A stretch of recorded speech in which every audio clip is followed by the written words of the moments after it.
चांद को सेठ ने खूब मारा। घर पहुंचने में पूरा दिन लग गया। चांद को बहुत बड़ी गौशाला में बांध दिया गया, जहां और भी बहुत सारे बैल थे और खाने को सूखी घास दी गई। चांद का उस अनजानी जगह पर बिल्कुल भी मन नहीं लग रहा था। उसने वो सूखी घास नहीं खाई और पूरी रात वहां से भागने की योजना बनाने लगा। वहीं दूसरी तरफ चांदनी ने भी चारा नहीं खाया। वो भूखी प्यासी ही थी।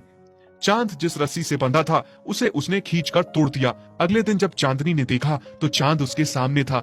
चांदनी को अपनी आंखों पर यकीन नहीं हो रहा था कि चांद लौट आया था। अब मैं तुम्हें छोड़कर नहीं जाऊंगा। सच? तभी राम जी बाहर आकर देखता है चांद लौट आया है। उसे अपनी आंखों पर यकीन नहीं हो रहा था। लक्ष्मी, अरे ओ लक्ष्मी, देखो तो कौन आया है। कौन आया है? देखो, चांद लौट आया है। अब मैं उसे जाने नहीं दूंगा। तुम क्या इसके लौटने पे खुश हो रहे हो? सेठ को बुलाओ, इसको यहाँ से ले जाए। इस बैल को फ्री का खाना खाने की आदत है, तभी वापस आ गया है। अगले दिन सेठ फिर से चांद को ले जाने आता है। ये फिर से आ गया। नहीं नहीं, मैं नहीं जाऊंगा। हे भगवान, मालिक ऐसा क्यों कर रहे हैं? क्यों हमें अलग कर रहे हैं?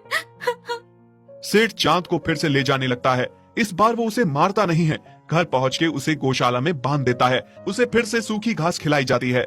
चांद को इस बार एक मोटी रस्सी से बांध दिया जाता है ताकि वो भाग न सके, पर फिर भी वो वहां से भागने के बारे में सोचना नहीं छोड़ता। इस बार भागूंगा तो चांदनी और अपने बच्चों को लेकर कहीं दूर जाऊंगा ताकि फिर से हमें कोई अलग ना कर सके। वहीं दूसरी ओर चांदनी चांद के बिना बहुत उदास थी। उसके लिए चांद के बिना रहना एक एक दिन मुश्किल हो रहा था। उसने खाना पीना छोड़ दिया था। ये देखकर राम जी और लक्ष्मी बहुत दुखी हो रहे थे। देखिए ना जी, हमारी लक्ष्मी को अचानक से क्या हो गया है? अच्छी भली थी, अचानक से इतनी बीमार कैसे हो गई? ये सब तुम्हारे कारण हुआ है। तुम्हारे साथ मैं भी इस पाप का भागीदार बन गया हूँ। हाँ? मेरे कारण? मैंने क्या किया? क्या तुम अंधी हो गई हो? तुम्हें दिखता नहीं है चांद और चांदनी का प्यार? वो दोनों एक दूसरे से कितना प्यार करते हैं। चांदनी के बच्चे का बाप भी चांद ही है। तभी चांद भाग भाग कर अपने परिवार के पास लौट आता है और हमने किसी के परिवार को तोड़ा है। इसका पाप तो हमें जरूर लगेगा।